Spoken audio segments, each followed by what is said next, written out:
This is Inside Yale Football, brought to you by Yale All Access. Welcome to another edition of Inside Yale Football, joined by the head coach of the Bulldogs, Tony Reno. Coach, what do you take away 2 weeks into the season from what you've seen on the field from this team?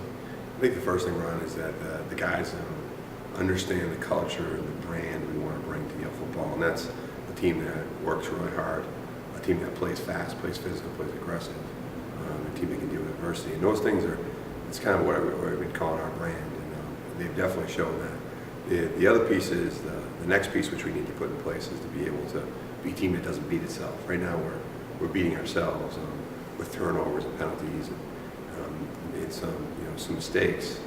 So that's the piece we need to improve upon these next few weeks. First of 4 consecutive home games on Saturday when Colgate comes to the Yale Bowl. It'll be the first opportunity for many of the Yale fans to actually see the team in person.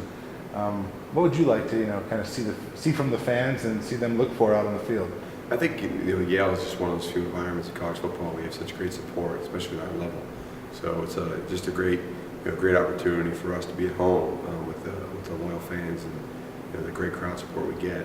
And the second piece I think that they'll see from the program and from our players is just what I talked about. A team that plays physical, hard football, a team that's going to improve every week. You're going to continue the Bulldog Walk, so what are the details if any fans want to increase the enthusiasm and energy around that? Yeah, we head down from our locker room about an hour and 15 minutes before the game starts. We start walking down, and hour and 20 minutes, when we walk down, and we walk from the Walter Camp Arches down all the way to the Kennedy Center. So we would love to have fans lining the sides and being there to support our players as they walk down. What do you expect from Colgate on the other side of the ball this week?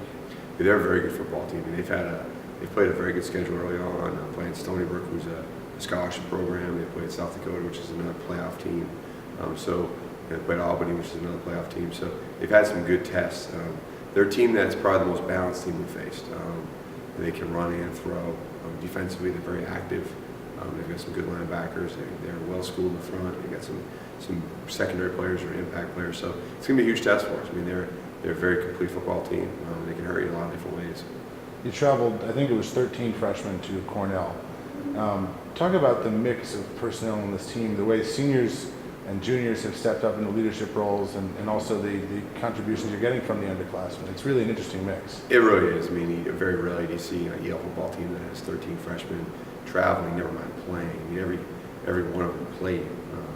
There was at one point in time on the offensive side, we had 7 on the field at one time. So you're looking at a high percentage of guys that are traveling and playing.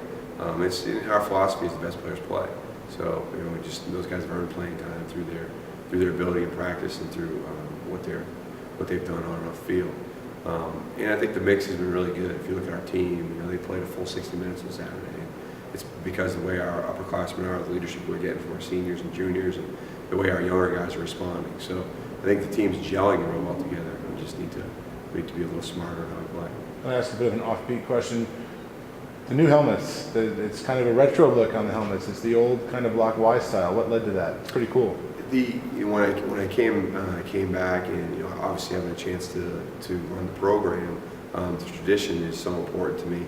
The image of Yale football is so important to me that we not only look at that and we build upon it, but we respect it and we cherish it. So one of the things that is a small thing is the Y on the helmets, and when you look back in time at Yale football, that's one of the things I think that's just remained intact, is that Y that's so there since the 60s all the way to today. It's one of the many things that the fans will get to see coming to the Bowl on Saturday. Again, first of 4 consecutive home games. That's got to be nice for you. I think 2 long road trips to start the season is always tough. It was. I mean, it was good in the sense where we got the team out early. We got them out on the road, and we're able to get those things under our belt. Going down to Georgetown and then going out to Cornell, it couldn't be any 2 further trips for us. But now coming home for 4 games, it's really nice to get the guys back on campus. There'll be a lot of parents coming to games and fans coming to games, friends, family, that these guys have missed them in the first couple of weeks, so it'll be nice to be home. Eric Williams at quarterback, how would you assess his performance the first 2 weeks? He's been solid. He's made some mistakes, but he's been solid. He's had some flashes of greatness. So I think that it's been kind of like our team. We've been inconsistent. We've made some good things, some bad things. We need to eliminate the mistakes in all areas, and he's one of the guys, just like everybody else, who needs to continue to improve every day. Since you were hired in January, has there been maybe one or two things that have surprised you the most over the past several months? I think obviously the biggest thing is our players on how much they've bought into what we're doing. They really have, and I credit the seniors and the freshmen and the guys and sophomores and juniors for really just buying it together as classes. And they really buy into what we're doing, practicing at a higher pace, and we're asking more of them every single day to be the program we want to be. So that's one of the things that those guys have bought in pretty quickly, and we're excited about that. And this last question, I might have to ask you the follow-up to see what it was after it happened next week, but you were here as an assistant coach for a long time, and you coached on the opposing sideline for a little bit. Have you thought about what it would be like to walk out into the Yale Bowl as the head coach of the Bulldogs this Saturday? Honestly, Ron, I haven't. It was great to be on the sideline for the first two games. You kind of get that first game out of you down in DC, and the bowl is a special place. So I think the nice thing about it is being able to get on the sidelines with the team and put our product on the field for the first time in front of the Yale fans. All right, well, great, Coach. Thank you. We appreciate the time as always. Thanks, Ron. That's Tony Reno, the head coach of the Bulldogs.